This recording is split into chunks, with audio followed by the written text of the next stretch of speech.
कोई गलती निकालता है ना, वो हमारा सबसे बड़ा हितैषी होता है, जो हमको बात बात पे टोकता है। बहुत अच्छा लगता है, पर बाद में पता चलता है कि अगर उस अब जो नहीं जानते, अभी से मेरा चैनल है, उसके ऊपर ओके करो, सब्सक्राइब करो और मेरे से जुड़े रहो। एक बार जोर से और बोल दो, मैं तो आपके बोलने के इंतजार कर रहा था। अभी ये बताओ कि एक माली होता है ना, माली खुश कब होता है? बताइए, ये बताइए, खुशी का दिन कब होता है माली को? माली खुश होता है उस दिन जिस दिन उसके बगीचे में रोपे हुए पौधों पे जब फूल आते हैं ना, बहुत अच्छे फूल, उस दिन वो वहां पे शायद उनको, तो बस हम लोगों को खुशी कब मिलती है? ये बगीचा है और सब जगह खिलेंगे फूल तो अच्छा लगता है। बस भाई वो भी काम ना करते तो हम भी काम ना करते ना। और कथा का मतलब क्या? कथा में आए हो, सबसे पहले तो एक बात देखिए, शांति कितनी मिलती है, आनंद आता है। कोई फिल्म देखने जाएगा तो फिल्म देखने वाले को बाहर निकलती देखना, उसकी चाल स्टाइल चेंज हो जाती है, रहने की स्टाइल अलग, बाल कटवाने की स्टाइल अलग, कुछ बातें करने का तरीका अलग हो जाएगा। समझ में आ रहा नहीं? और कथा में से जो निकलेगा बाहर, देखना उनकी वाणी चेंज हो जाएगी, भाव चेंज हो जाएंगे, कुछ न कुछ शब्दों का प्रयोग जो होता है चेंज हो जाता है। तो यहाँ पे हम भगवान को वापस एक प्रश्न कहा जाता है, वापस सुखदेव जी महाराज को परीक्षित जी महाराज कहते हैं कि प्रभु जब प्रभु आप, हाँ अक्रूर जी महाराज कह रहे हैं कि आप जब गोलोक धाम जा रहे हो तो धर्म कहाँ जाएगा? धर्म किस में? तो धर्म भागवत जी में विराजमान हो गया, ये भगवान का आदेश था, तो धर्म ही ये भागवत है, वो धर्म है। मैं आपसे वंदन करता हूं। मेरे मन को किसी ने लिखा है, मैं लिख के लाया हूं, मेरे मन को मोहन से लगाया। इस लाइन को, एक लाइन को समझ लोगे तो अच्छा रहे। मेरे मन को मोहन से लगाया, ये वो जाने या मैं, कोई और नहीं, या तो वो ही जानता है या फिर मैं ही जानता हूं। मैंने क्या खोया क्या पाया, ये मैं जानूं या वो जाने, बस वो तो वो ही जानते हैं, विधि का विधान ही जानते हैं। तो आपके जाने के बाद में अंत में प्रश्न, परीक्षित जी महाराज के वार्तालाप यहाँ पे समापन हो रही है। परीक्षित महाराज जी को आत्मज्ञान हो गया, उन्होंने शरीर की विरक्ति की, तो अभी पूरी व्यवस्थाएं करके रखी है। उनके पुत्र जन्मेजय ने पूरी किल्लाबंदी कर ली कि तक्षक आएगा कहां से, पूरी पाबंदियां लगा दी, आना नहीं चाहिए, तक्षक आएगा कहां से। तो बहुत सारे ऋषि मुनि उनको अंतिम स्वागत करने के लिए, कोई माला पहरा रहा है, कोई क्या कर रहा है, कोई क्या रहा है, तो तक्षक ने सूक्ष्म रूप बनाया, एक माला के फूल के अंदर एक कीड़े का रूप धारण किया और जाके तक्षक जी के गले तक पहुंचा। और जैसे ही वो पहुंचा, वहां पे तक्षक का रूप ओरिजिनल रूप में आके धारण करके महाराज परीक्षित को डस लेता है। परंतु उस वक्त में तो जिस टाइम में डसा तो उनको शरीर मिला तक्षक जी को, महाराज की आत्मा नहीं मिली। राजा परीक्षित तो पहले ही मुक्ति धाम गोलोक धाम पधार चुके थे। बोले गौ मात की, बोले परीक्षित जी महाराज की, सुखदेव जी महाराज की। और यहाँ पे भागवत जी विश्राम कर रहे, तो हम थोड़ा आगे एक श्लोक बोलना है आपको, मेरे साथ में बोलिए, हाथ जोड़ के, हाथ जोड़ो, पहले हाथ जोड़ो, सीधे बैठो। और अभी इनके तो सिर ढके हुए अपन, आप कैसे ढकोगे? नियम तो ये कहता है कि सिर ढकना चाहिए। भाई आपके पास भी कुछ हो तो सिर ढक लीजिए, क्योंकि ये बिना सिर ढके हुए कुछ भी रख दो ना, एक एक शॉल में चार चार घुस जाओ, भाई भैंस बांट खानो और बे खूटे में जानो। और बच्चियों से भी प्रार्थना है कि आपके पास कुछ हो, कुछ चुन्नी वगैरह वगैरह, तो पड़ोस में सिर ढकवा दीजिए, कमर में से सीधे बैठिए एकदम। और तर भाई ये बराबर लेना है, सीधे बैठो, है तो ठीक है, नहीं है तो राम राम, ऐसे मन से ढक लीजिए कि मेरे सिर पे कुछ कुछ है।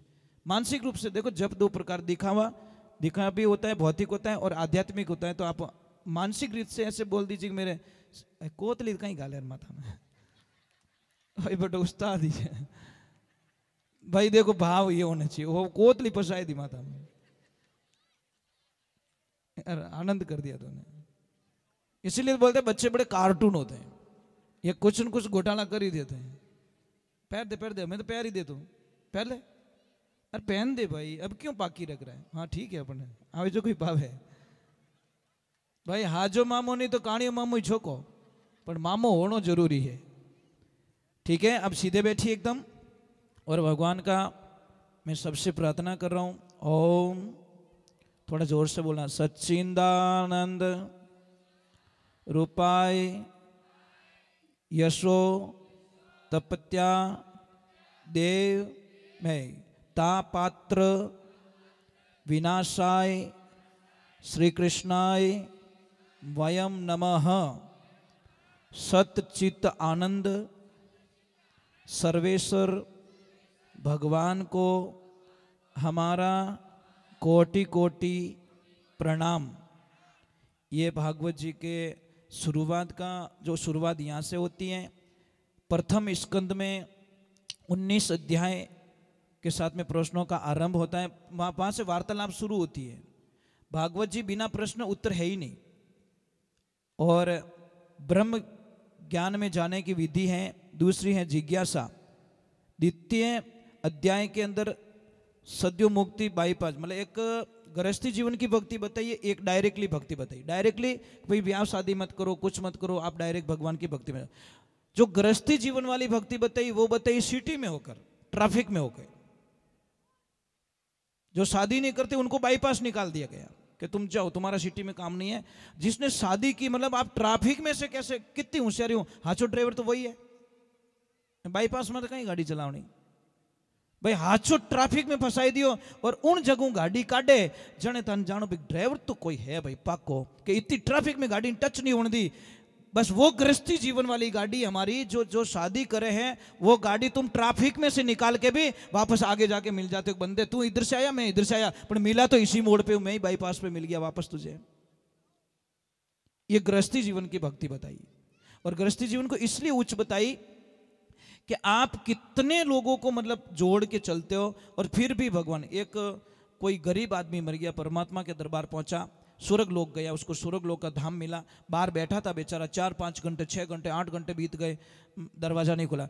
एक वहीं का एक अमीर आदमी मर गया, सेठ, और जैसे ही खुल गया दरवाजा, और उसको लेने के लिए 10-15-20 लोग आए, उनको माला पहना के रथ पे बैठा के ले जा रहे। वो गरीब आदमी बोला अटे ही कमीशन हाले, मुझे आए हुए 4-5 घंटे हो गए, मैं बेचारा गरीब आदमी, मेरी तरफ कोई देख ही नहीं रहा है, अन ए आया पै आला हेड जी, मैं जानू उन्होंने अट रुपया देने बेटा पहले स्वागत करा दिया आप।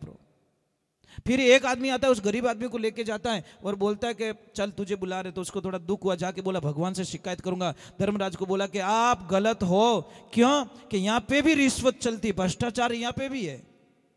कि कैसे, कि ये आदमी मेरे से बाद में आया, इसको बैंड बाजों से ले रहे हो, फूल पहना रहे हो, ये कर रहे हो, स्वागत कर रहे हो, और मेरा कुछ भी नहीं, मैं गरीब हूं। इसीलिए कि भाई तने हावड़ समझाऊं कि आपके जैसे तो यहाँ पे दिन में कितने लोग आते हैं, पर ओ सेठ है के करोड़ों रेमानु एक आवे हटे। इन्हें वास्ते मैं भाग्यशाली समझो कि इन्हें इतनी कंपनियां हैं, इतनी दुकाना हैं, इतनी गाड़ियां हैं, इतनी साइडा हैं, तो भी ओ राम जी रो नाम ले, तो इन्हें वास्ते मोने खुशी। तू तो पाली माते बैठो तो कहते हे राम, खेत में काम करतो तो कह दे तो हे राम, अनो इतो पशियोड़ो है तो ही भगवान की भक्ति करतो। इन्हें वास्ते जो ज्यादा उलझा हुआ है तो भी भगवान की भक्ति करता है, उसको थोड़ा सीट पहले मिल जाती है कि यार इतो परेशान है, ये तो आदमी बिजी है, तो ही वो समाज रे पहले कितो काम आवे।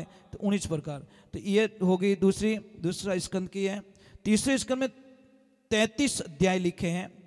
तो सृष्टि का वर्णन बताया गया कि भगवान नारायण की नाभि से कमल निकलता, कमल से ब्रह्मा जी की उत्पत्ति होती है, ब्रह्मा जी ने सप्त ऋषियों की रचना की, फिर सृष्टि की रचना की।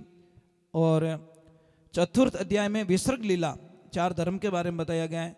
पंचम में स्थान शक्ति लीला का, और छठ में 19 अध्याय में पोषण लीला का, सप्तम में 15 अध्याय उदय लीला का, और अष्टम में वापस 24 अध्याय लिख के मनवंतर का वर्णन किया गया। भाई हम मनु से हमारा वंश चला, कौन कौन मनु उन पे शासन किया।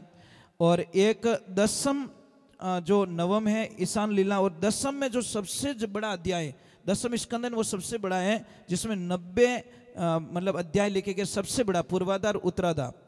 बाल लीला से लगाकर जो द्वारका की लीला है ये सब दसम स्कंद में आई हुई है।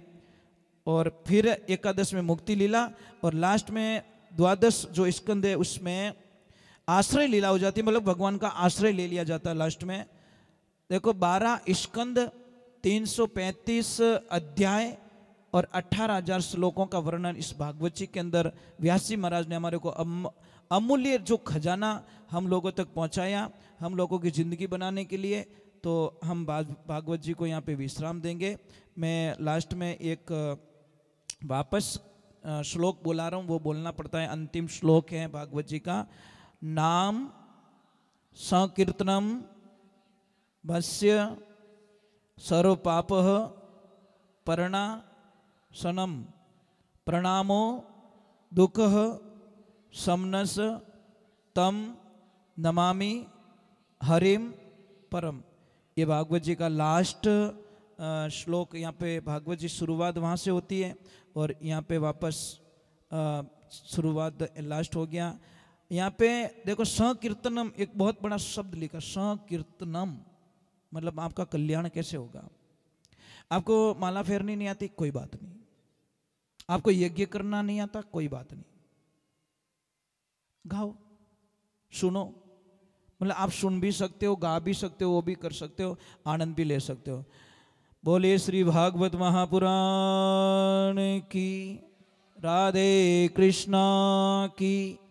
मैं सभी देवी देवताओं के साक्षी में, सर्व भक्त जनों के साक्षी में, सब कार्यकर्ताओं के साक्षी में, यजमानों के साक्षी में इस भागवत महापुराण जी को मैं आज सप्तम दिवस पर यहाँ पे विश्राम देने जा रहे हैं।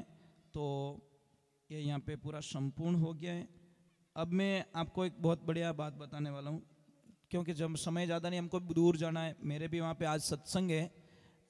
मेरे दादाजी की, जो मेरे दादा गुरु थे, उन्होंने कम से कम 90 वर्ष तक मतलब भगवान भोलेनाथ की तपस्या की, और उन्हीं का पुण्य प्रताप हमारे पे रहा है, उनका आशीर्वाद रहा है। और आज उनका 12 वर्ष पूरे हो गए समाधि लिए हुए। तो आज उनका लास्ट सत्संग है, तो मुझे जाके रात को हाजिरी देनी पड़ेगी। मैंने परिवार को बोल के रखा है, मैं रात को थोड़ा लेट आऊँगा, और जाएंगे जरूर, क्योंकि उनके शरण में जाना, क्योंकि वो नहीं होते तो हम नहीं होते दुनिया में। सबसे पहले तो वो नहीं होते तो हम दुनिया में नहीं होते। तो मैं आप लोगों से एक वंदना कर रहा हूँ। अब भगवान के बिना रहा नहीं जा रहा है, रहा नहीं जा रहा है, बहुत दुख हो रहा, बहुत दुख हो रहा, बहुत दुख हो रहा है। तो यहाँ पे एक भजन के माध्यम से मैं थोड़ा आनंद ले लेते हैं ना। बोले राधे कृष्णा की।